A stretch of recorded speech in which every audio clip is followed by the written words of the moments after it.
Louvado seja o nome do Senhor. Amados irmãos, para a gente ganhar tempo, vamos à ministração na palavra do Senhor. Mantenha, por gentileza, a sua Bíblia aberta no texto que foi lido, Apocalipse, capítulo. Qual capítulo?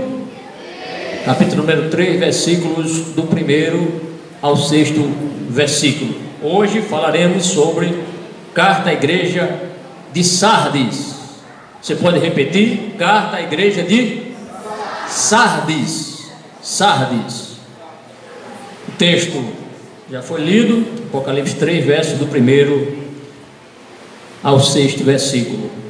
Eu peço a atenção de todos os irmãos, peço que você não converse agora com ninguém, converse aí só em espírito com Deus, certo? Crianças, jovens, anciãos, obreiros, todos os demais irmãos, senhores e senhoras, me ajudem em oração, orem para que o Espírito Santo de Deus nos auxilie, nos ajude, que a palavra chegue até seu coração, chegue até a sua alma, para torná-lo ou torná-la mais crente, mais fiel, mais santo, compreendendo o que ocorreu nesse período com essa igreja de Sardes. Peço também que os obreiros todos permaneçam no púlpito, só se ausência em caso de extrema necessidade, por gentileza, para você não perder nada desse ensino. Creio que é um dos ensinos mais importantes de todos que eu já ministrei até aqui, sobre essas 4 cartas, né? Já falamos sobre a igreja de Éfeso, depois falamos sobre a igreja de Esmirna, Pérgamo, Tiatira e hoje a igreja de Sardes, restando 2. Carta à igreja de... Quais são as que está faltando? Carta à igreja de Filadélfia e Laodiceia. A nossa última ministração foi carta à igreja de Tiatira, o texto, capítulo 2, de Apocalipse, versículos 18 a 29, mais versículos. Agora temos apenas 6 versículos. Na ocasião daquele estudo, descrevemos os elogios que a igreja de Tiatira recebeu de Cristo. O Senhor Jesus elogiou aquela igreja. Explicamos a falsa doutrina disseminada por Jezabel, aquela mulher ímpia que levava os servos do Senhor a cometerem pecados na questão idolátrica, na questão de práticas, né, sexuais, prostituição, etc. Discorremos também a respeito das advertências do Senhor à igreja de Tiatira e também ressaltamos a importância da pureza cristã. Peço que, se caso algum irmão tenha por algum motivo perdido esse culto, faltado este culto, a essa ministração, graças a Deus que você pode rever, não é? Ou quem já assistiu, quem estava aqui no culto, quem realmente cultuou presente, que estava aqui presente, pode assistir quantas vezes quiser. Isso fortalece o ensino. Ensinar a palavra de Deus requer tanto do professor, ou do pastor, ou do ministrador, estudo, se debruçar, pesquisar, estudar, escutar o Espírito Santo falar ao coração, ministrar, né, para poder ministrar para os irmãos. O que é que os irmãos têm que fazer? É ter atenção. Não, Deus não exige que a gente decore tudo aqui que eu falei, isso é impossível. Ninguém aqui é computador nem gravador, mas pelo menos compreender e acompanhar esses estudos. Estudar requer esforço, irmãos. Estudar requer tempo, precisa de tempo. Então, se você não compreendeu tudo aqui, não se preocupe. Hoje, graças a Deus, quem tem um smartphone, quem tem um computador, quem tem internet, pode assistir não só a minha ministração aqui, mas de outros pastores, não é? Que também ministram sobre o assunto. Mas eu peço que você, na medida do possível, assista e compartilhe se possível. Graças a Deus por esta bênção que é a internet, para quem sabe usar, né? Tem muita gente aí perdendo tempo aí assistindo que não edifica. Então, prosseguindo no estudo das 7 cartas às igrejas do Apocalipse, hoje estudaremos carta à igreja de Sardes. O estudo está amparado nesse texto, que eu já repito novamente, Apocalipse 3, verso de 1 a 6. Dentre tantas coisas relevantes que iremos aqui falar, destaco aqui 3 objetivos. Quais são os 3? Primeiro, destacar, irmãos, por gentileza me escute, destacar os aspectos históricos da cidade de Sardes, aspectos históricos, né? A arqueologia está aí para provar que realmente existiu essa cidade, o local dela, tudo lá já está bem definido, certo? O segundo, mostrar o perigo espiritual do esfriamento dos membros de uma igreja. Isso aqui eu acho que é o ponto mais relevante, irmão. Destacar esse ponto aqui, o perigo espiritual de esfriamento de muitos crentes. Isso aconteceu com a igreja de Sardes e está acontecendo na vida de muitos crentes. Crente que não tem mais prazer de vir para o culto, não tem mais prazer de adorar a Deus, de glorificar, de orar, de estudar a palavra do Senhor, não tem este prazer de vir à casa do Senhor. Parece que vem para o culto como se fosse para uma reunião e nada mais que isso. Vem aqui para conversar, não presta atenção no que está sendo ensinado, vem só conversar, botar a conversa em dia, mas escolheu o lugar errado, porque a casa do Senhor, Jesus disse que é minha casa, é casa de quê, irmão? De oração, de adoração, de louvor a Deus, certo? O terceiro objetivo é expor, irmãos, a importância de uma igreja verdadeira em meio a uma sociedade fria e corrompida. Como é importante uma igreja ela cumprir o seu papel no mundo. Isso é muito importante. E a igreja do Senhor não pode esquecer-se desta função que ela tem aqui. Para atingirmos esse objetivo, irmãos, a gente precisa aqui seguir este sumário que já está aqui à minha frente. Eu quero compartilhar com os irmãos. Já iniciamos, como introdução, já iniciei aqui. E no desenvolvimento, temos aqui 4 tópicos. O primeiro tópico, como Jesus se apresentou à igreja de Sardes. Você pode repetir?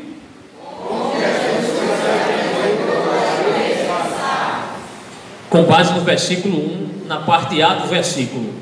O segundo tópico, o que Jesus acusou na igreja de Sardes. Pode repetir? Versículos 1, parte B, e o versículo 2. O terceiro tópico, a advertência de Jesus à igreja de Sardes. Repita, por favor. Está no versículo 3. E finalmente o quarto tópico, a promessa de Jesus à igreja de Sardes. Repita. Muito obrigado. Versículos 4 ao versículo 6. E finalmente uma conclusão. Como sempre, eis algumas questões introdutórias aqui. Qual foi a falta dos membros da igreja de Sardes? Qual foi a falta? O que significa contaminar as suas vestiduras? O que significa a expressão andar de branco com Jesus? Será que devemos entender esse texto só literalmente? O que é o livro da vida? A respeito dos crentes vencedores, o que Jesus dirá diante dos anjos e de Deus? Dos crentes vencedores, o que Jesus dirá diante dos anjos e de Deus? O que ele vai dizer? Veremos aqui. Amém? Os irmãos devem estar lembrados que em todas as cartas que nós aqui já estudamos, sempre ao final, Jesus diz, sempre ao final ele diz, aquele que tem ouvidos, ouça o que o Espírito diz às igrejas. Isso serve para nós agora? Serve. Como é útil essa recomendação do Senhor Jesus? Então essa recomendação ainda está de pé e serve para nós hoje. Então, irmão, esteja atento, porque às vezes uma palavra que o pastor menciona aqui por inspiração de Deus, que o Senhor às vezes me revela, me dá aqui, eu solto aqui, falo, não sei para quem é, mas certamente é para alguém que está carente daquela palavra do Senhor. Se você estiver desatento, você vai perder. E às vezes basta uma palavra, como aquele centurião chegou diante do Senhor Jesus e disse: Senhor, só uma palavra é suficiente para meu servo ser curado. E Jesus ficou admirado com aquela fé daquele centurião, e ele creu na palavra. Chegou lá, o moço estava curado, né? Curado. Por quê? Porque ele creu. Certo, irmão? Então eu peço que os irmãos não vejam essas cartas apenas como coisa do passado, há 21 séculos atrás, mas como um espelho que a gente olha e vê as nossas falhas e a gente corrige as nossas falhas. Um espelho serve para isso? Para a gente ver como é que está o nosso rosto, o nosso cabelo, não é? O nosso porte, não é? As irmãs demoram mais tempo do que os homens no espelho, né? Verificando se está tudo certo, não é? Então a Bíblia é a mesma coisa. A gente olha, aí a gente, poxa, eu estou realmente transgredindo aqui, Senhor me corrige, tem misericórdia. Mas por que isso aconteceu? Porque você olhou, você gastou tempo, você meditou, deixou o Espírito Santo lhe corrigir.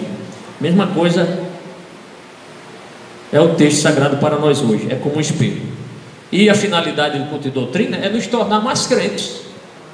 A finalidade é essa, não é só passar conhecimento, não, é nos tornar mais crentes. Por que a gente vem para o culto e doutrina? Para a gente ser mais crente, não é ou não é assim, irmão?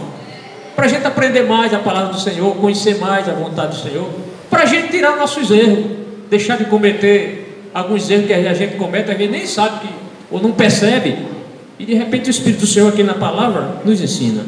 Vamos ao primeiro tópico desse estudo. Como Jesus se apresentou à igreja de Sardes? Está no versículo 1, vamos ler na Bíblia mais uma vez. O texto diz o seguinte: ao anjo da igreja em Sardes escreva: estas são as palavras daquele que tem os 7 Espíritos de Deus e as 7 estrelas. Conheça as suas obras. Você tem fama de estar vivo, mas está morto. Mas eu quero ler apenas a parte A do versículo. Ao anjo da igreja em Sardes escreva: estas são as palavras daquele que tem os 7 Espíritos de Deus e as 7 estrelas. Apenas essa parte A do versículo. Então o texto começa assim: ao anjo da igreja. Nós vamos aplicar aqui a mesma regra que foi aplicada nas outras cartas. Quando Jesus está se referindo ao anjo da igreja, ele está se referindo ao pastor da igreja, ao responsável pela direção do culto, pela ministração. Então, usando aqui a mesma regra, vamos considerar que o anjo aqui realmente é o pastor. Mas prosseguindo, o texto diz: em Sardes. Trago aqui algumas informações históricas sobre essa cidade para que os irmãos compreendam quem foi essa cidade, qual a importância dessa cidade da Ásia Menor. Sardes foi uma das mais gloriosas cidades da Ásia Menor. Não foi uma cidade assim desprezível, era uma cidade importante. E era uma cidade que orgulhava-se de seu passado. Vou mencionar aqui alguns fatos que aconteceram no passado dessa cidade. Ela estava localizada entre 50 a 60 quilômetros a sudeste da cidade de Tiatira. E foi fundada por volta do ano 1200 a.C., tornou-se posteriormente a capital do rico e poderoso reino da Lídia. A sua acrópole, que é a parte alta da cidade, ficava em cima de uma de suas colinas. Geralmente as cidades de antigamente, há muitos séculos atrás, era necessário ter assim uma boa localização e que dificultasse a penetração dos exércitos inimigos. Então, quanto mais alta fosse uma cidade construída sob uma colina, sob uma montanha, mais difícil seria um exército atacar, porque atacar de baixo para cima é difícil. Eu fiz exercícios de operações ofensivas lá no exército atacando. De baixo para cima é difícil, o soldado se cansa subindo, precisa de muito fôlego, muita energia. É mais fácil defender do que atacar, você estando no local alto. Então as cidades usavam esse artifício de construir suas cidades em locais altos, para dificultar uma incursão, um ataque do inimigo. Então tinha essa estratégia. Além disso, para dificultar mais ainda muravam a cidade, rodeavam a cidade com muros, o que tornava ainda a conquista muito mais difícil. Então essa cidade de Sardes, ela foi uma cidade também assim militar, estrategicamente bem defendida, porque estava em uma alta colina, certo, irmão? Bendito seja o nome do Senhor. Então, desde o início da sua fundação, foi uma cidade, podemos dizer assim, planejada para ser uma fortaleza militar, assim quase que inconquistável. Mas por mais que ela confiasse na sua posição geográfica favorável, essa cidade foi surpreendida e terminou ela sucumbindo. Vamos explicar isso aqui mais à frente. Tem tudo a ver isso com a nossa vigilância, irmão. De onde você menos espera, às vezes o inimigo está à espreita, procurando a quem possa tragar. Às vezes você olha uma coisa assim, acha que não é pecado cometer isso, fazer isso, e às vezes ali é uma cilada tremenda, é uma armadilha do diabo para que você ceda, e você fraqueje, você caia e desvie-se da fé em Cristo. Mas graças a Deus que hoje você está aqui para aprender como ser mais crente. Outro dado interessante, que foi a primeira cidade a cunhar moeda de ouro e de prata, foi a cidade de Sardes, certo? Primeira cidade a ter essa ideia em cunhar moedas de ouro e de prata também. Tinha riqueza advinda do processo de tingimento da lã. Então o principal comércio era o comércio, digamos assim, têxtil, onde eles aprenderam, tinha essa indústria, né, mesmo manufaturada, mas eles tingiam a lã para fazer de tapetes, roupas, essas coisas aí. Tinha também um templo dedicado a uma deusa chamada Ártemis. Todas aquelas cidades da Ásia Menor, aquelas cidades da Grécia, tinham templos aos deuses. Era um povo idólatra, uma cultura idolátrica, sociedade idólatra. E no meio dessa sociedade idólatra estava a igreja do Senhor, para fazer a diferença. Amém? Então o templo da deusa Ártemis, que também era conhecida como Cibele, a deusa da Anatólia. E Ártemis era a padroeira da cidade. Essa deusa chamada Ártemis era a padroeira desta cidade.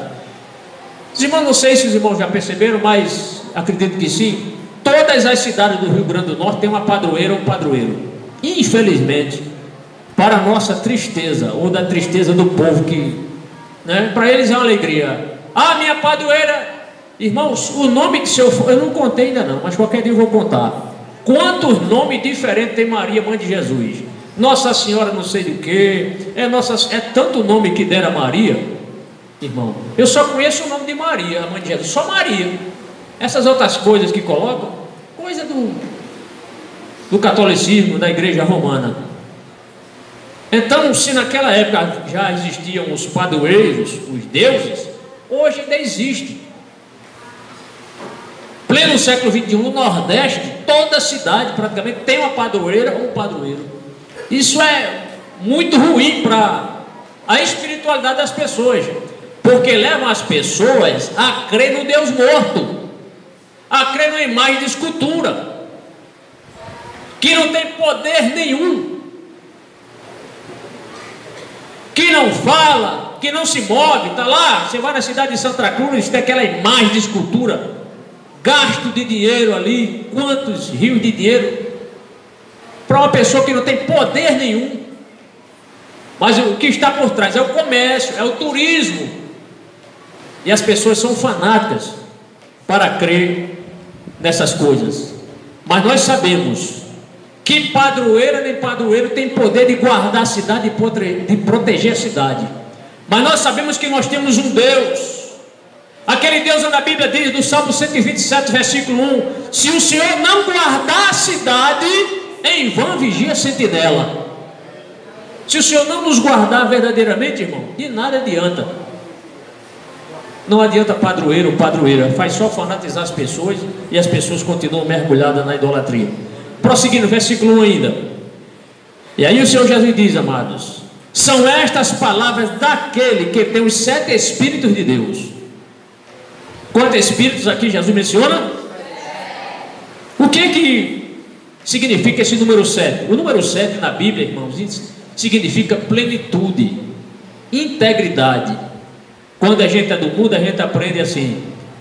Número 7 é conta de mentiroso. A gente não escuta isso, o povo dizer? É porque o povo não lê a Bíblia. Porque Deus gosta do número 7. Então, número 7 na Bíblia significa plenitude, integridade. Nós sabemos que o Espírito Santo do Senhor é só um. O Espírito do Senhor, o Espírito Santo é único. Mas o Senhor, quando Jesus menciona aquele que tem os 7 Espíritos de Deus, ele está falando aqui de uma natureza sétupla do Espírito, desse Espírito Santo. Se nós consultarmos um texto que eu vou ler agora aqui em Isaías, onde a maioria dos teólogos mencionam, os irmãos vão contar comigo e vão perceber como o Espírito Santo de Deus, ele age de forma sétupla. Acompanhe comigo esse texto. Está em Isaías capítulo 11, versículo 2.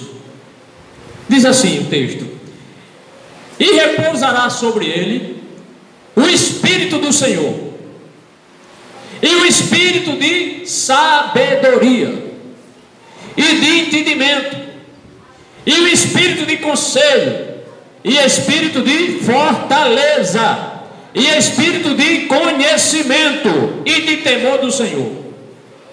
Esse texto está mostrando aqui a natureza do Messias, o efeito, o que o Espírito Santo faria e fez na vida de Jesus.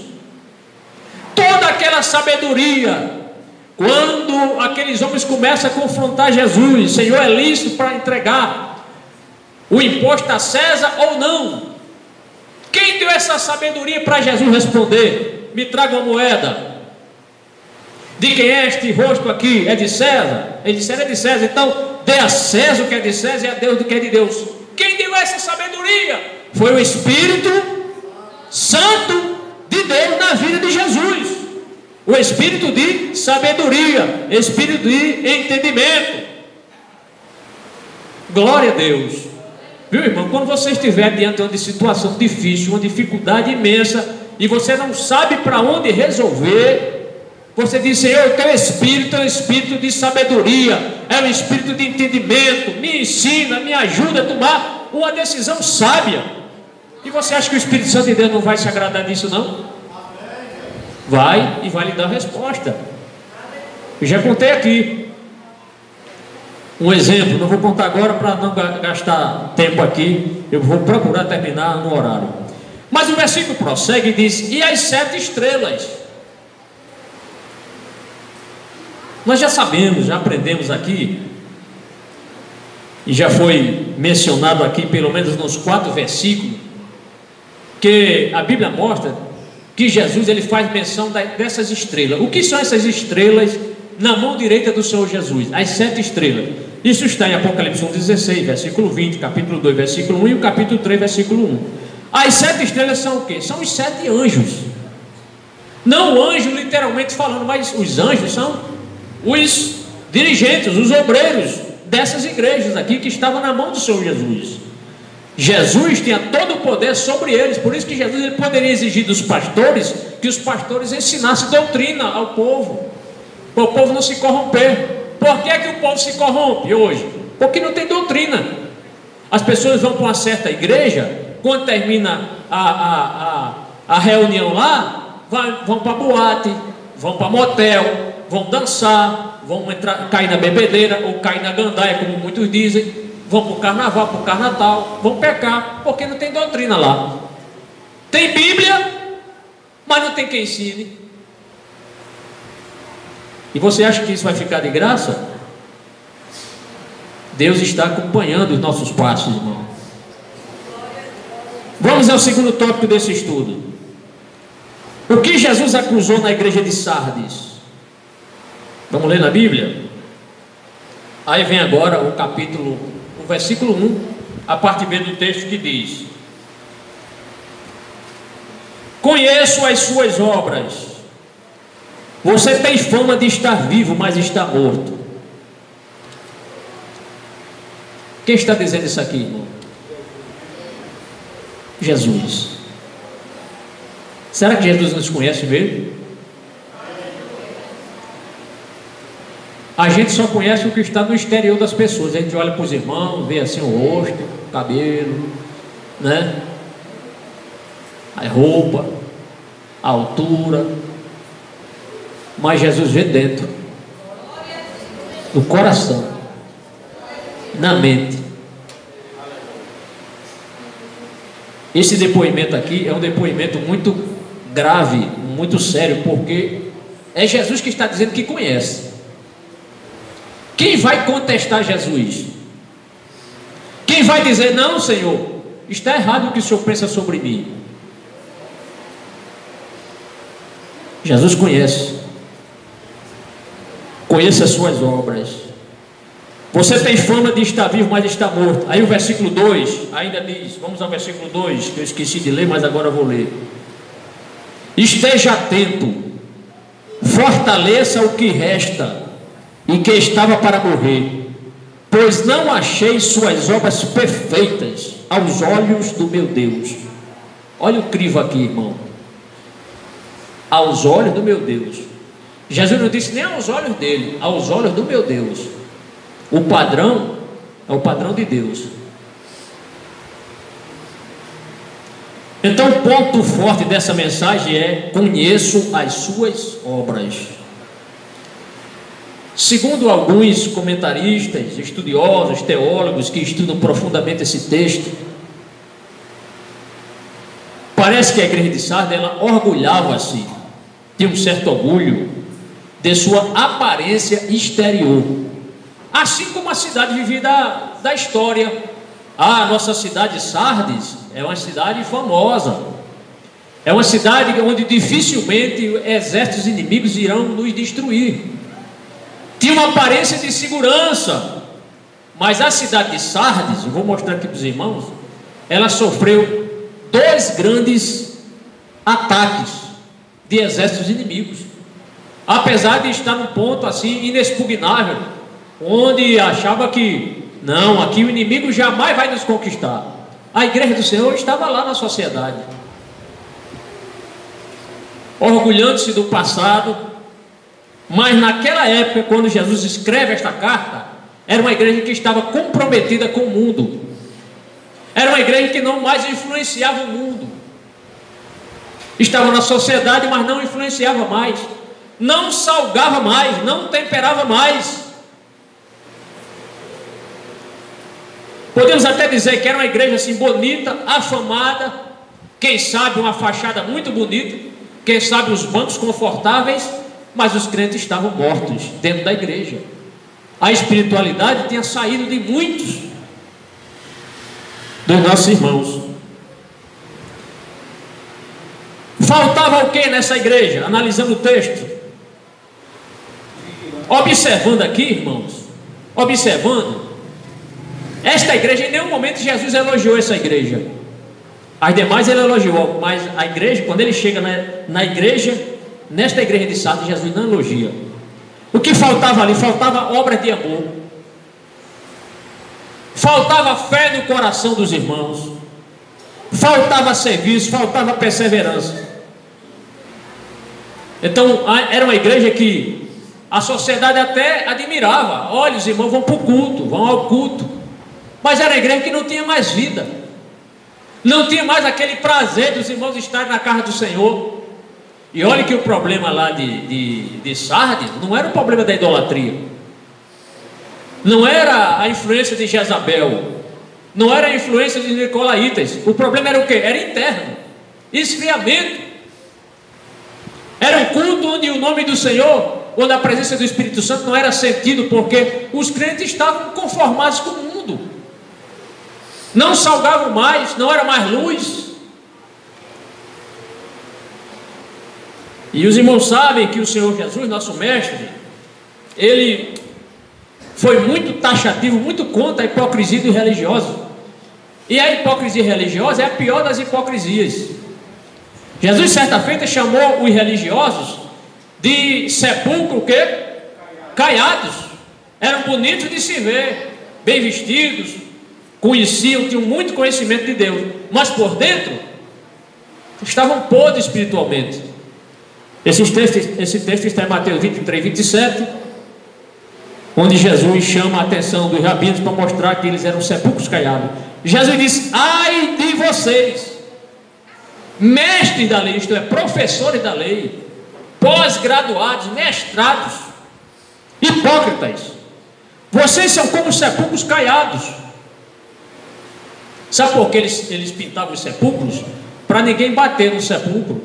Eles eram tão assim, tão aferrados a não pecarem contra a lei, porque a lei dizia que se alguém tocar no morto, a pessoa ficava cerimonialmente imunda, né? Para evitar que uma pessoa encostasse, batesse uma perna ou um braço no sepulcro e se contaminasse, aí ele mandava pintar de cal, passava a cal ali, não é? Muito bonito por fora. A pessoa via, não posso passar ali, não posso tocar, porque senão eu posso me contaminar. Mas por dentro, ossos podres. Vocês são como sepulcros caiados, bonitos por fora, mas por dentro estão cheios de quê? De ossos de todo tipo de imundícia, isto é, hipocrisia religiosa. Sejamos crentes, irmãos, aqui na casa do Senhor, sejamos crentes na rua, sejamos crentes em casa, sejamos crentes no trabalho, sejamos crentes em qualquer lugar que você for. Porque se você for só crente aqui, no dia de culto, e amanhã no trabalho você não é crente, você não passa de um hipócrita. Não é verdade, irmão? Não é eu que estou dizendo, é a palavra de Deus que está dizendo, é Jesus que está mostrando aqui. Hipocrisia religiosa é a pior. Como Jesus vê a nossa religiosidade? Analise, será que Jesus está me vendo como um crente fiel? Como um crente obediente? Como um crente que procura evitar o pecado? Será que eu estou vivendo só de aparência? Que cada um de nós reflita e responda. Amém, irmão? Mas o versículo prossegue e diz: você tem fama de estar vivo, mas está morto. Então, essa igreja tem uma fama de ser uma igreja viva. Talvez tivesse muitos eventos. Vamos comemorar o aniversário do conjunto, um exemplo. Vamos celebrar isso, aniversário da igreja. Aí aquela preocupação para tudo sair bem feito. Amém por isso. Mas isso não é o principal, isso não é o essencial. Não adianta fazer tanta festa bonita na igreja se o nome do Senhor no dia da festa não é adorado, não é glorificado, onde o Espírito Santo não tem a primazia. Podemos fazer festas, irmão, não é pecado fazer festa não, comemorar, mas que o centro da festa não seja o conjunto, não seja o pastor, não seja o homem, mas o centro da festa seja o Espírito Santo de Deus, seja Jesus Cristo, nosso Senhor e Salvador. Glória a Deus. O centro da festa deve ser Jesus. O motivo maior é a presença de Jesus no culto. O conjunto pode até cantar bem, os nossos irmãos tocam magnificamente bem, você pode ser um louvador, canta com esmero, mas Jesus deve estar na essência do louvor. O que está faltando para muitos hoje é isso. Muitos cantores estão compondo canções, cantando canções. Irmãos, a gente não vê mais uma letra bíblica. São raros hinos onde a gente vê realmente que tem consistência bíblica na melodia, no cântico, porque já estão fazendo louvor. Não é para louvar a Deus, mas é para vender o CD, para agradar as pessoas que gostam de ouvir hinos onde o homem está no centro do louvor. Mas esses hinos onde o homem está no centro do louvor são hinos que vêm e passam. Olha os hinos da harpa, que melodia maravilhosa. Até hoje ninguém abusa de louvar ao Senhor com os hinos da harpa, porque são melodias bíblicas, cristocêntricas. Jesus está no centro do louvor. Glória a Deus. Aí Deus recebe com alegria. Então o problema da igreja de Sardes não era a heresia, mas a morte espiritual. Era um ajuntamento onde a presença de Deus não era mais sentida, não havia mais aquela alegria contagiante, aquele prazer de estar na casa do Senhor, porque já estava se conformando com o mundo. Tinha a reputação de ser uma igreja ativa, mas era só de fachada. Parecia mais com cemitério, que é lugar de morto, do que com lugar de vivos, que é a igreja. Aqui é lugar de vivos, amém, irmão? Amém. Glória a Deus. Eu não sei como é que um crente vem para a igreja e dorme na igreja, irmão. Eu não sei, eu não entendo que fé é essa. A pessoa vem para a igreja para conversar ou para dormir. Não presta atenção ao culto. Meu amado, Jesus disse: ouça o que o Espírito diz às igrejas, esteja atento. Entre aqui. Olha, o Islã Tem algo ali que eu louvo o Islã, porque quando eles entram na igreja, nem banco tem, sentam no chão, mas tiram os sapatos deles e entram descalços na casa do Senhor. Tal é a reverência, tal é a reverência, porque eles sabem que estão na presença de Deus.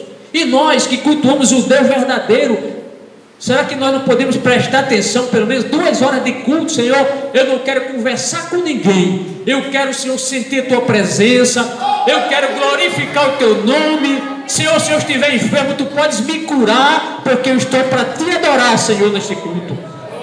E Deus pode fazer isso, irmão. Então, mais uma vez, reitero, em nenhum momento Jesus elogiou as atividades dessa igreja, porque eram atividades que não glorificavam a Deus. Externamente parecia boa, mas interiormente estava morta. E digo mais, Jesus é um bom médico, e o bom médico sabe fazer um bom diagnóstico. O médico certo não é aquele que passa 20, 30 exames para você. Tem gente que se preocupa, não, eu quero que o senhor faça uma bateria de exames para ver como é que eu estou realmente. O médico bom é aquele que só em olhar para você, pela sua aparência ele já detecta. Olha para o seu olho, verifica que tem alguma coisa errada, olha a sua língua com aquele palitozinho, parece palito de picolé, baixa a sua língua, tem alguma coisa errada aqui, acende aquela luzinha, olha seu ouvido, sua garganta, aí já diz, olha, você basta só esses exames aqui, faça esse exame, porque fez um diagnóstico preciso. Eu quero dizer que mais preciso de todos os médicos, quem tem o melhor, quem faz o melhor diagnóstico ainda é Jesus. E Jesus fez um diagnóstico daquela igreja e viu que ela estava morrendo. Espiritualmente ela estava na UTI, quase já morrendo. Mas que bom que estamos aqui nessa noite para Jesus tratar conosco. Aí eu pergunto, o que torna uma igreja morta, irmãos? Respondi aqui, creio que o Espírito Santo de Deus falou no meu coração: quando o amor de Cristo não está dentro dela. Quando o amor de Jesus não está dentro da igreja, a igreja está morta. E o amor de Cristo, irmão, tem tudo a ver com o nosso relacionamento com nossos irmãos. Quando você vê um irmão que trata todo mundo bem, aquele irmão amoroso, aquela irmã amorosa, é porque o amor de Cristo está no coração dele, no coração dela. É o irmão que perdoa, é o irmão que não guarda rancor do outro. O irmão às vezes faz um agravo. Às vezes eu posso dizer aqui, machucar alguma pessoa com palavra, você pode também. Mas quando o amor de Deus está no nosso coração, a gente compreende, notamos o nosso erro, a gente pede perdão, a gente se corrige, não é verdade? Crente que ama é assim.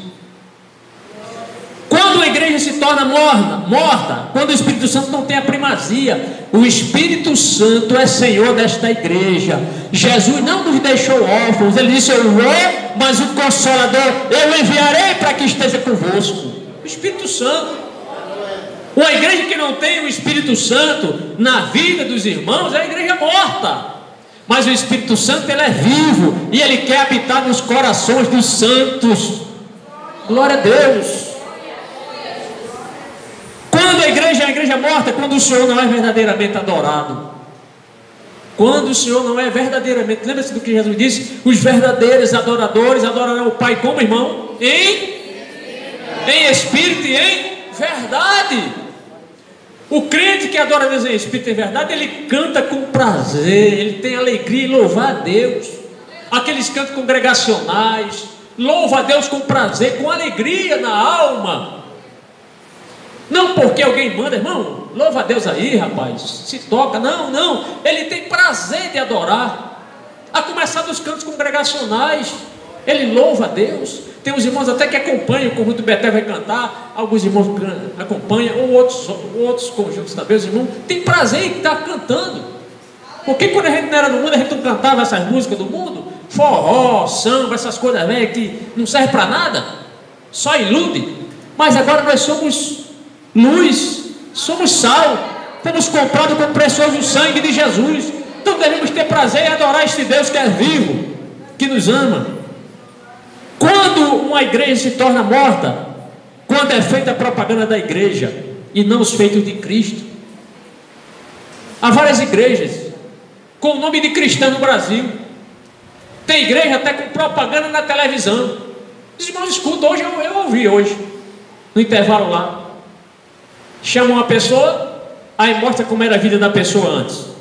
Era assim, eu era assim, eu fazia isso, agora eu estou assim, estou na bênção. Aí, ao invés de dizer assim, eu sou crente em Jesus, aí dá a boca e diz, eu sou universal. Para quem foi a glória? Para quem foi a glória? Foi para Deus? Foi para Jesus? Foi para o Espírito Santo? Foi para a igreja. Está morta essa igreja, viu, irmão? Está morta. A igreja que não glorificar o Senhor, a igreja que não transfere ou envia a glória para Deus, é a igreja morta.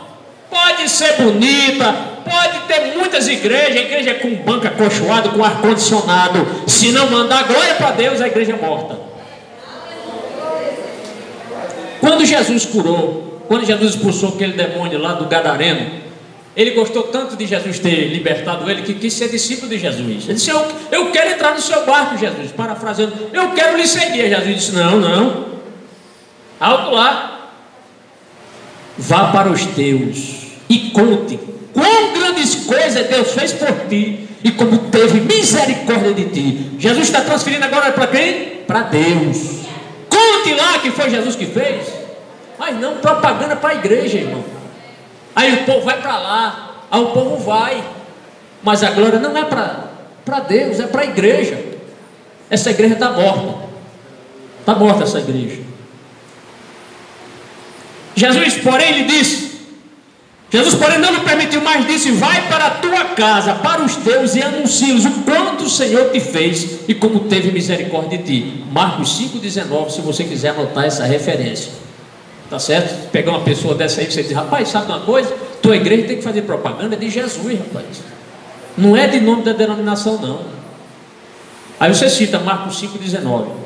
Quando a igreja está morta? Quando há um espírito de inveja dentro dela. Espírito de inveja tem matado muitas igrejas, muitos crentes. Inveja entre pastores, inveja entre obreiros, inveja entre irmãs, irmãos. Isso, irmão, destrói a espiritualidade da igreja.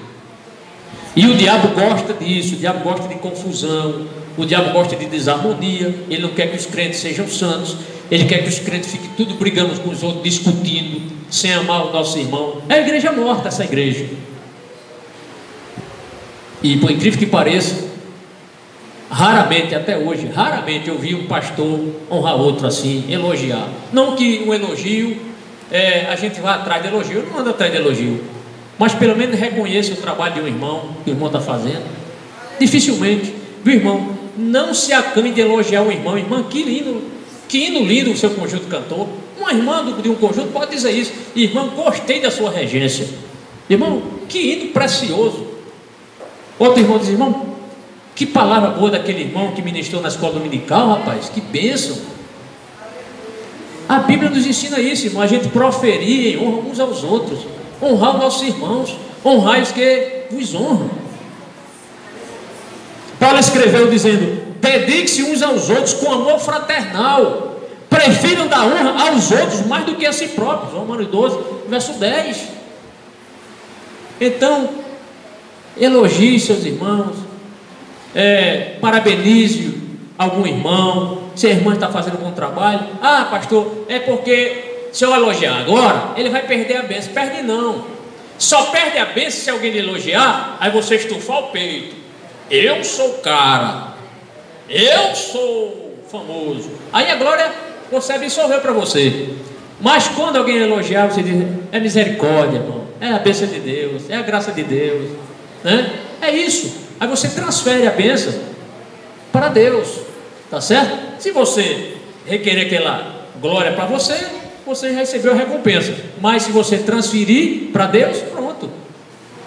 Amém? Glória a Deus. Então não é pecado nenhum um irmão elogiar outro, tá certo? Proferir em honra ao nosso irmão, é bíblico. Proferir-vos em honra uns aos outros. Ah, irmã Marta, que bom a sua recepção, a sua apresentação aqui, um exemplo, né? Ô irmã fulana, irmã Beltrana, amém, irmão. Ah, irmão Joel, que bênção, irmão Joel, você toca, é uma bênção, né? Qual o problema de dizer isso? Não é verdade, irmão? Não é problema, não é pecado nenhum, porque o povo do mundo faz isso aí fora. Bendito seja Deus. Reflitam.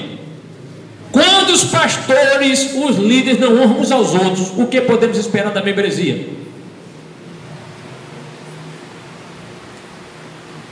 Reflita.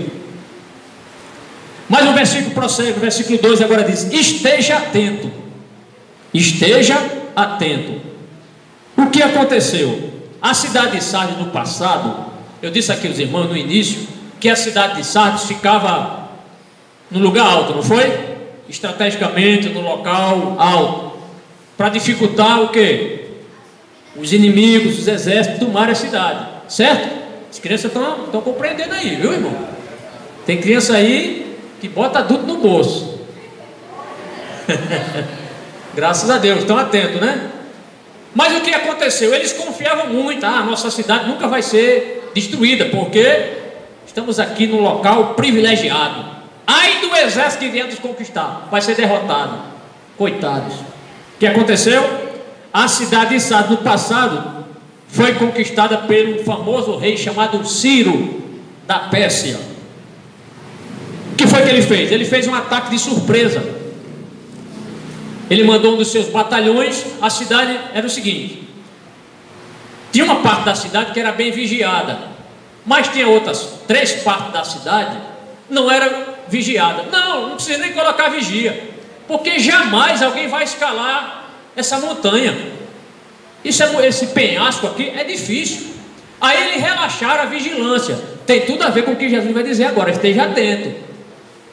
Então eles achavam que jamais. Aí Ciro, que não era besta e era um bom estrategista, disse: bom, lá não vai ter sentinela, porque ele jamais pensa que alguém vai subir esse penhasco. Manda um batalhão. Ele mandou um batalhão dele escalar. O batalhão escalou.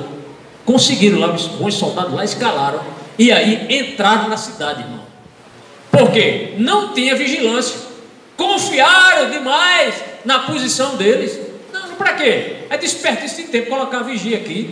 Não precisa. Jamais alguém vai subir. Essa subida é muito íngreme. Ninguém consegue. Mas Ciro conseguiu. Então o que aconteceu? O batalhão dele escalou uma fenda do precipício, um local intransponível. E era um ponto sem vigilância. Quando eles entram na cidade desse batalhão, o que eles vão fazer? Abre as portas. Eles entram, abrem os portões, e ali o restante da tropa entrou na cidade de Sardes, e ali conquistou esta cidade. Isso aconteceu no ano 546 a.C. Esta cidade foi conquistada por Ciro, o persa. A segunda maior derrota foi Antíoco III. Antíoco III invadiu essa cidade no ano 214 a.C., quando ele foi esmagar uma rebelião nessa cidade. Mesma coisa, outra estratégia. Subiram para um local íngreme, conseguiram escalar. Há um soldado aqui, nessa história, o nome dele era Lágoras. Esse soldado chamado Lágoras e mais 15 militares escalaram esse despenhadeiro e abriram as portas da cidade, e a cidade novamente foi derrotada. Então Sardes tinha uma vigilância descuidada. Por isso que Jesus disse: vocês conhecem a história. Vocês, é como se ele dissesse, crentes de Sardes, vocês que moram nessa cidade conhecem a história. No passado essa cidade não ficou atenta e o inimigo entrou. Aí Jesus está dizendo: estejam atentos. Viu, irmão? Estejamos atentos. Do local às vezes menos provável os inimigos nos atacam. Amém? O inimigo pode nos atacar. Então podemos assim dizer que Sardes manteve uma vigilância descuidada, historicamente falando. A história mostrou isso. E aí Jesus vem e adverte para que os crentes de Sardes não vivessem na esperança do passado, porque Sardes também foi uma cidade que caiu diante do inimigo. Prossigamos. Sobre a vigilância, os irmãos sabem que Jesus, ele falou isso em Mateus e em Marcos. Ele recomenda que os crentes estejam vigilantes. Ele diz assim: vigiai e orai. Duas coisas importantes: vigilância e oração. Jesus não disse só ore. Ele também não disse só vigie, mas ele disse o quê? Vigiai e orai. O imperativo aqui, dois imperativos: vigiai e orai. Para quê? Para que não entreis em tentação. O espírito, na verdade, está pronto, mas a carne é o quê? É fraca. Marcos 14, 38 e Mateus 26, 41. O que Jesus estava dizendo aqui? Que o espírito da gente, o Espírito Santo, o nosso espírito, ele quer servir a Deus. O espírito quer adorar. O nosso espírito, que veio de Deus, quer adorar a Deus, mas a nossa carne não ajuda. A carne, ela é frágil. A carne, ela nos domina. Os nossos desejos carnais, humanos, nos domina a vontade do Espírito. E aí o que Jesus faz? Então só tem um jeito, é orar e vigiar. Se a gente orar, a gente alimenta o Espírito. Se lê a palavra, está alimentando o Espírito. Se vem aos cultos, está alimentando o Espírito. Mas se você não vem ao culto, se você não vigia, se você não ora, se você não lê a palavra, você está à mercê do quê? Do inimigo. É como a vacina H1N1. Se a gente não tomar, está à mercê de pegar uma gripe e passar vários dias acamado. Ou outra doença aí que tem no mundo aí, doenças endêmicas. A gente tem que se precaver, tomar vacina. A mesma coisa é a palavra do Senhor. Jesus disse: orai e vigiai para que não entreis em tentação. Quando vem a tentação e você orou, você está abastecido, né? Leu a palavra, meditou, gastou tempo. Então o espírito deseja servir a Deus, mas a natureza humana, ela é fraca. Diga: a natureza humana é fraquíssima. Mas o Espírito de Deus quer que eu seja forte. Amém. Glória a Deus. Então, irmãos, se isso não acontecer conosco, se nós não orarmos, se nós não vigiarmos, nós estaremos à mercê do inimigo. Aí Jesus diz, porque Jesus olhou e viu que lá nem tudo estava perdido. O versículo 2, na parte B, diz: fortaleça o que resta e que estava para morrer. Então nem todos os crentes ali estavam desviados, nem todos os crentes estavam mortos. Havia alguns sobreviventes. Temos alguns sobreviventes aqui hoje aqui? Glória a Deus. Tem sobrevivente aqui, tem, irmão? Mas havia gente aí querendo dormir. Então, irmãos, uma pequena minoria ali manteve-se fiel, graças a Deus. Não sucumbiu diante do mundanismo, do conformismo. E ali Jesus, como vê que resta pouco tempo, procurou manter esses irmãos fiéis. E se eles não fossem fortalecidos, iriam morrer. Crente que não lê a palavra, crente que não ora, que não vem ao culto, que não se alegra, que não glorifica, que não exalta o nome do Senhor, ele está morto espiritualmente falando. Tem fome, pode botar uma gravata nova, bonita, paletó novo, sapato novo, relógio novo, de ouro, mas se não tiver uma mudança no seu interior de adorador, pode pegar o paletó do mais granfino aí, alfaiate, não vai resolver seu problema. E às vezes entra um irmãozinho aqui com a roupa costurada, sandália havaiana com cabresto de uma conta do outro, né? E aqui ele tem comunhão com Deus, ele sente a presença de Deus, ele tem prazer em glorificar Deus, ele chora no culto, não é? Glória a Deus. Então esses irmãos precisariam ser fortalecidos, e Jesus dá essa incumbência ao pastor da igreja: fortaleça o que resta e que estava para morrer. É a incumbência do pastor ensinar doutrina aos irmãos. O que é que eu estou fazendo aqui? Me esforçando para ensinar alguma coisa a quem quer aprender alguma coisa. Amém?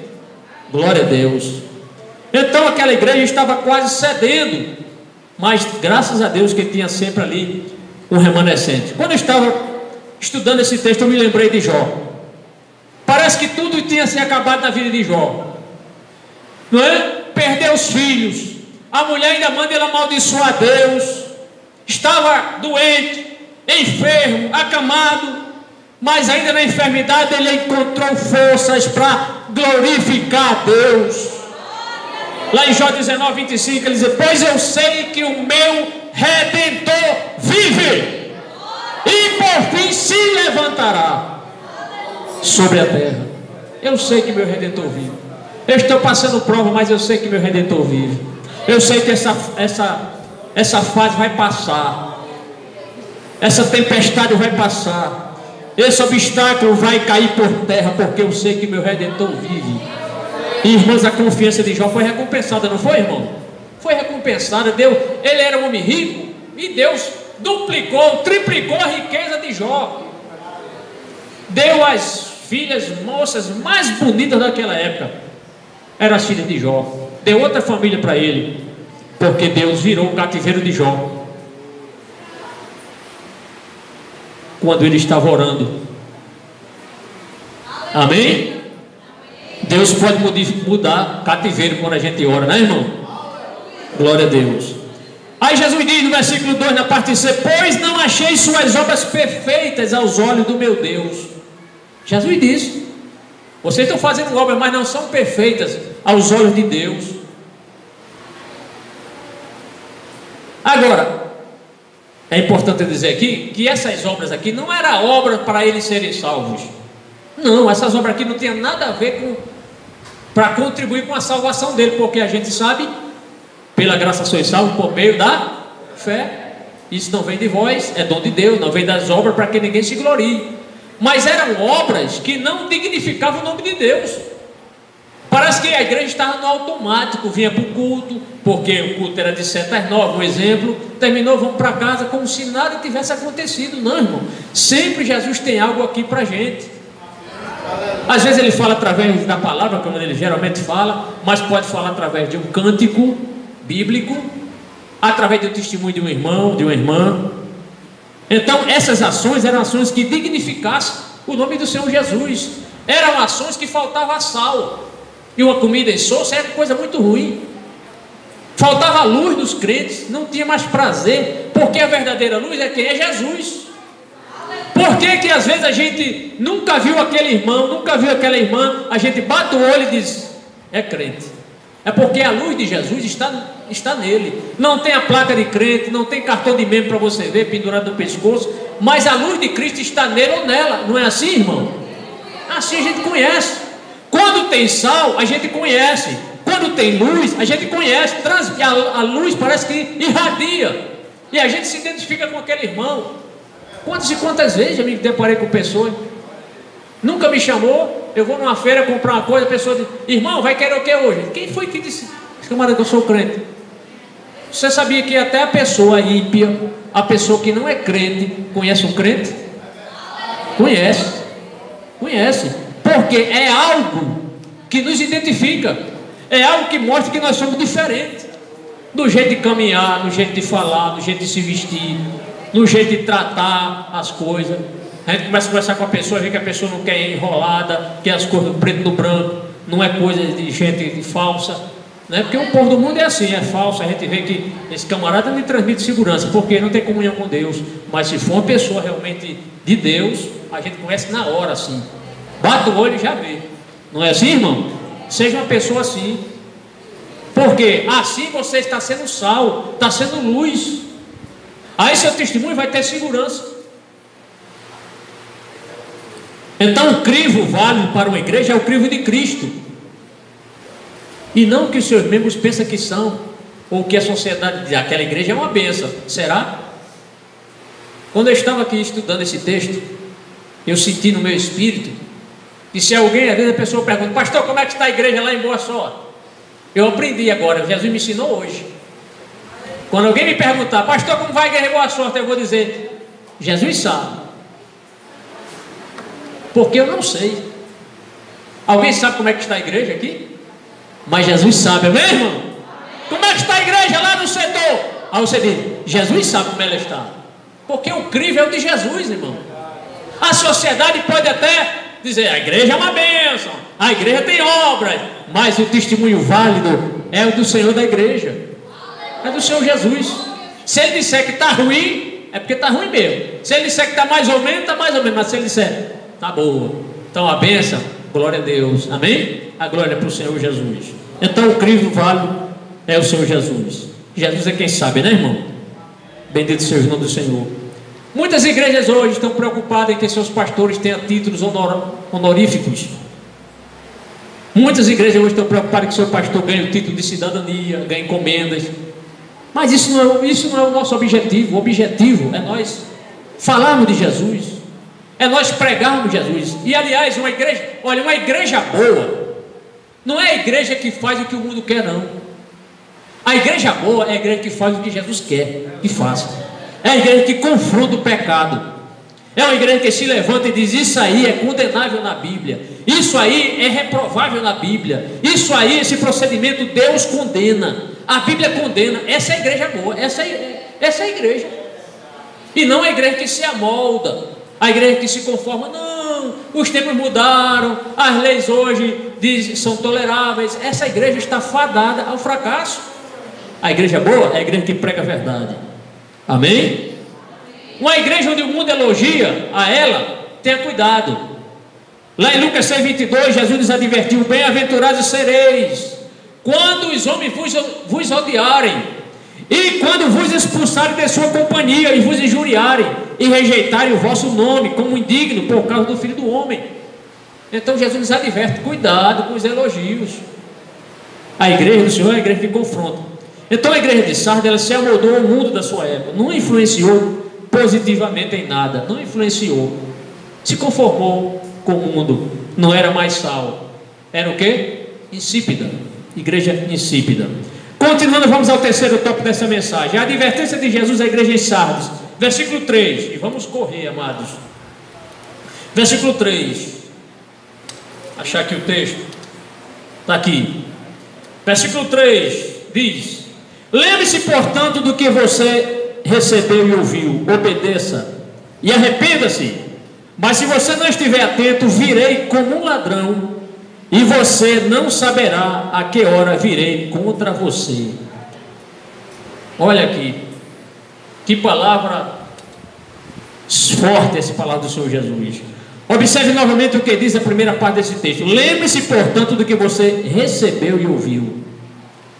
Naquela época, irmãos, as verdades eram transmitidas de duas maneiras, né? As verdades por meio da tradição apostólica, a tradição apostólica eles receberam, e por meio do ensino da igreja, que é ouvindo. É o que os irmãos estão fazendo aqui, que estão me ouvindo aqui. Agora, melhor do que receber é o que? É crer naquilo que você está recebendo. A igreja, ela ouvia, mas ela parece que não cria. É como diz a conversa, entra no ouvido e sai no outro. Não havia aquela responsabilidade de guardar a palavra. Então, foi a igreja que se amoldou ao mundo, se conformou. No versículo 3, Jesus também diz, obedeça e arrependa-se. Observe que Jesus, que Deus sempre dá oportunidade para o pecador, para quem está transgredindo. Arrependa-se, recomece de novo. Então não basta apenas ter o conhecimento da doutrina, a gente precisa o quê? Obedecer a doutrina. No original, esta expressão obedecer é terei, significa ação contínua. Então não é obedecer só hoje. Hoje é culto de doutrina, eu vou obedecer. Aí amanhã não é, eu não obedeço. Não, é ação contínua. Ação contínua. No original, o texto grego é assim. Então a igreja de Sardes tinha consciência que foi doutrinada. Era consciência. O que faltava? Guardar a doutrina. Então cabia a ela o quê? Ouvir e obedecer. Interessante aqui, destacar aqui, irmãos, é que Deus sempre dá oportunidade para um novo recomeço. Então, se a sua vida, meu irmão, ouvir essa palavra, não está bem com Deus, que tal você recomeçar hoje? Senhor, a partir de hoje eu vou procurar ser mais responsável com a tua obra. Eu vou procurar ser uma pessoa de um testemunho mais firme. Eu quero ser mais crente lá no meu trabalho. Eu quero ser uma pessoa séria. Eu não quero me envolver com fofoca lá, com os meus colegas que gostam de se reunir para contar piada. eu quero ter um compromisso realmente digno de crente, né? De cumprir a palavra. É assim, não é verdade, irmão? Isso dignifica o nome do Senhor. Então, os crentes ali de Sardes, os crentes sardenses, podemos dizer, precisavam se arrepender, voltar novamente ao que eram antes. Lembra-se que eu perguntei como Jesus vê a nossa religiosidade? É a verdadeira? Jesus gosta de ver a nossa religiosidade verdadeira ou de aparência? Verdadeira, não é isso? Então que tal você começar hoje um compromisso maior? No versículo 3, Jesus ainda diz: mas se você não estiver atento, virei como um ladrão. É aquilo que eu falei aqui no início. A cidade era considerada inexpugnável, ninguém iria ousar destruir aquela cidade, ficava num platô, numa colina muito alta. Quem era que iria? Mas por falta de vigilância, o que aconteceu? O inimigo entrou. Jesus diz: mas se você não estiver atento, virei como um ladrão. Tanto aqui os comentaristas, tanto está se referindo à parousia de Jesus, à vinda de Jesus, como está falando no julgamento do Senhor Jesus. Aquela igreja, sem dar, já que ele tinha dado uma oportunidade, se ele não se arrependesse, Jesus tinha todo o direito de ceifar aquelas vidas ali, mas ele deu oportunidade para as pessoas se arrependerem. Amém, irmão? O que aconteceu no primeiro século? No ano 17 depois de Cristo, aconteceu uma destruição. Essa cidade, houve um terremoto muito forte ali, que atingiu a cidade, duas cidades, a cidade de Sardes e a cidade de Filadélfia, chamado por Plínio de o mais terrível desastre da memória humana. Então, como esse terremoto aconteceu de forma repentina, Jesus, sabendo disso, ele disse: olha, eu posso vir como um ladrão, sem você esperar. Então Jesus estava advertindo essa cidade. Depois ela foi reconstruída. Prosseguindo no versículo 3, ele diz: e você não saberá a que hora virei contra você. Não saberá. Então lembre-se que a cidade de Sardes foi destruída quantas vezes? 2 vezes por um exército, por 2 exércitos. O exército de Ciro, persa, e também o exército de Antíoco III. Antíoco III. Depois aconteceu um terremoto. Então Jesus disse: você não saberá a que hora virei contra você. Isto é, os assaltantes escalaram do despenhadeiro para abrir os portões para os invasores. Jesus os punirá numa hora inesperada. Isso está falando do quê? De juízo presente.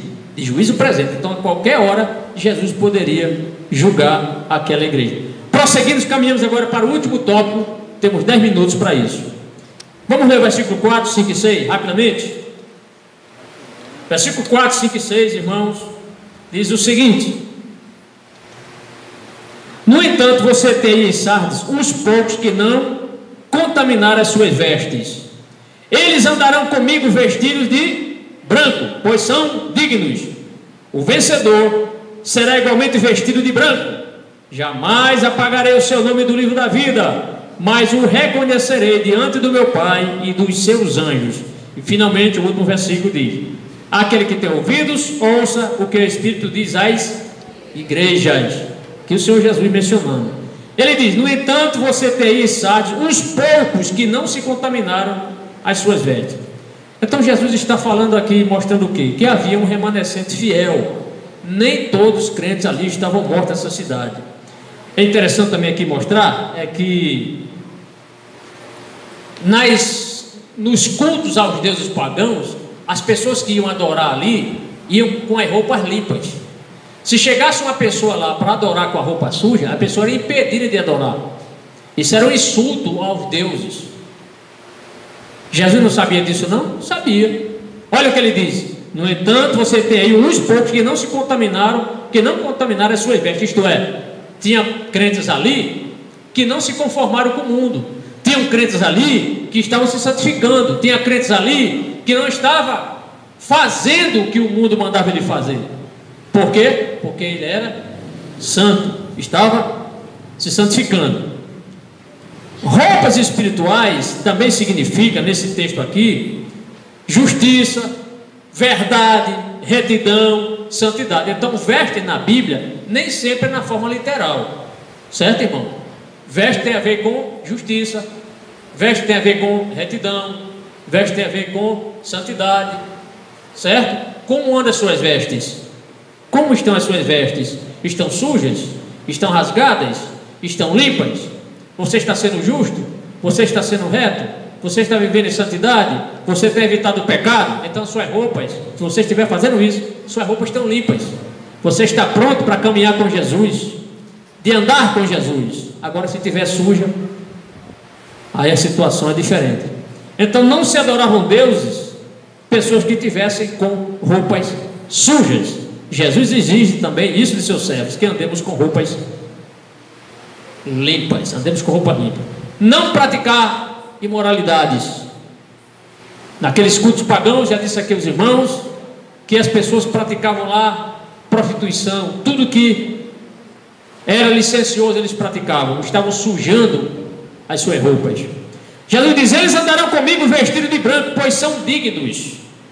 Isto é, os que não cederam à tentação. Os que não cederam à tentação. E quem não ceder à tentação vai desfrutar do quê? Da presença do Senhor. Os limpos de coração verão a quem? A Deus. Então, meu amado irmão, minha amada irmã, evite o pecado. Cuidado com as redes sociais. Eu sempre peço, não perca seu tempo assistindo novela. Ah, pastor, mas a novela é bíblica. 1% é bíblica, 99% não é. Então, prefira ler sua Bíblia e meditar do que assistir essas novelas. Tem nome de crente, tem, né? Mas os personagens têm nome de crente, mas não é de acordo com a Bíblia. E já tem gente já pregando às vezes, porque assistiu uma novela e vem aqui e prega algo que na Bíblia não diz.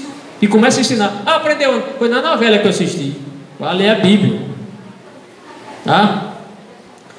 Então, os que não cederam à tentação, Jesus disse: andarão comigo vestidos de branco, pois são dignos. Isto é, por você ter sido um crente fiel, quando você for arrebatado e estiver na presença de Deus, nós vamos andar com Jesus, porque nós somos dignos, não pelos nossos méritos, mas porque procuramos viver a vida de santidade. E aí nós vamos ter o respaldo da justiça de Cristo para desfrutar da presença de Deus. Por quê? Porque estamos limpos, mãos limpas, pés limpos, mente limpa. Não encha a sua mente com coisa suja, com a internet suja, com informações que maculam. Coloca a imagem na sua mente e aquilo não sai da sua mente. Por quê? Porque de tanto você ver aquilo, sua mente só pensa em coisas que desagradam a Deus. Enche sua mente de conhecimento de Deus. Ah, pastor, não tem o que fazer. Vai ler sua Bíblia, vai estudar a Bíblia, vai meditar na palavra, faça um esboço para você pregar, prepare um estudo bíblico melhor. Amém? Glória a Deus. Quando Jesus disse: andarão comigo de vestes brancas, porque quando os romanos conquistavam, iam com a guerra e conquistavam algum exército ou alguma cidade, havia o quê? Uma espécie de triunfo, de celebração, e todas as pessoas ali deveriam estar com a roupa branca. Jesus, sabendo disso, ele também faz alusão a isso. Amém?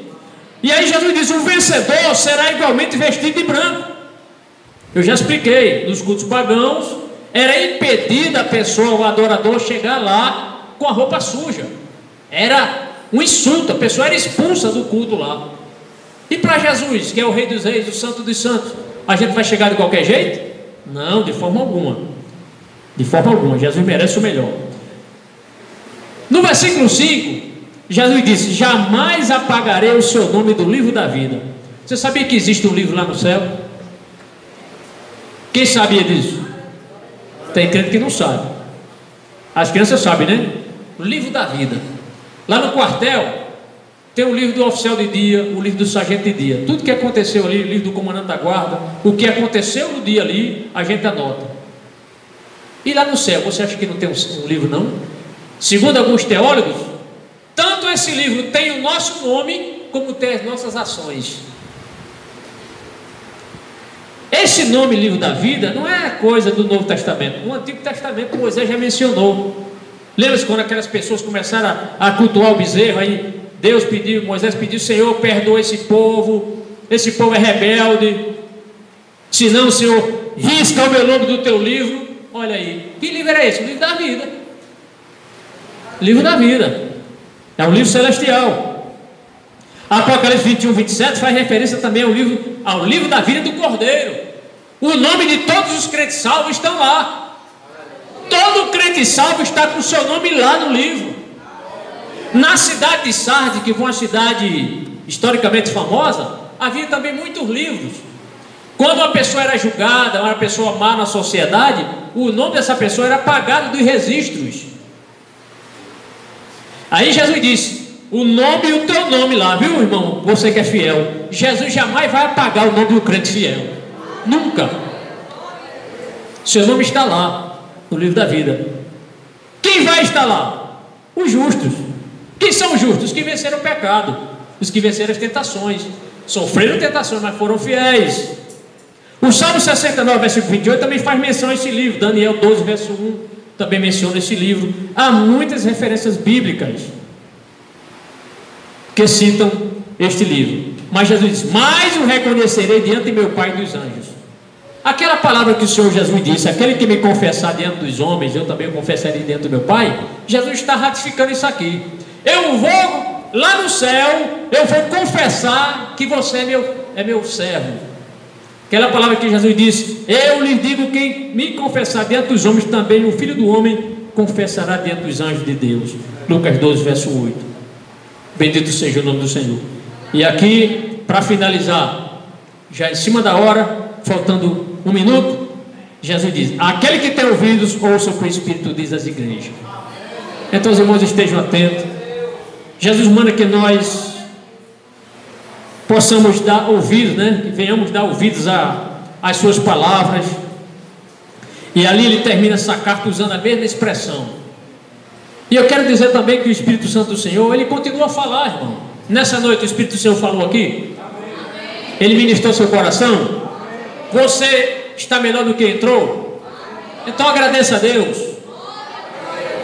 Conclusão: repare que a igreja de Sardes não sofreu influência dos nicolaítas, nem da falsa profetisa Jezabel, mas ela estava morta. Por quê? Porque os crentes queriam viver independentes da comunhão com Cristo. Irmãos, nosso testemunho, a nossa vida mostra quem somos. Se somos de Cristo, que resplandeça a glória de Cristo sobre a nossa vida. Vamos ficar em pé, vamos agradecer.